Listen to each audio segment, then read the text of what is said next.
戶的物理經濟學原之前已經提及善與惡嘅最根本嘅經濟學定義，跟住我哋會調轉方向，用同樣冷靜嘅理性嘅分析工具去解剖地獄嘅構造。戶從物理經濟學嘅角度睇，唔再係一個道德上嘅過錯，戶就係一個系統相爭等於惡業嘅催化劑，係宇宙走向熱寂 heat death 嘅局部加速器。一個戶嘅意識體，無論其主觀意圖如何，佢於客觀嘅物理世界上所扮演嘅角色，就係一個秩序嘅摧毀者同混亂的製造者。佢哋將在理性嘅計算中爭先恐後咁最大效率咁耗盡整個宇宙嘅秩序，並最終於自己所創造嘅那片文明廢墟之上，迎來所有參與者嘅共同毀滅。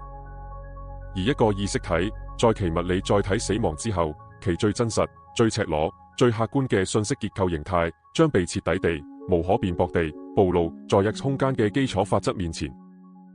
咁就係死亡嘅審計學意義。佢唔係一個生命嘅終點，佢係對呢個生命全部賬目嘅一次終極嘅無可上訴嘅清算。無論你係帝王定係乞丐，係聖人定係罪犯，於X空間嘅法則面前，你都只係一個赤裸嘅信息結構。你嘅社會地位、財富、權力，於死亡嘅那一刻都將被清零。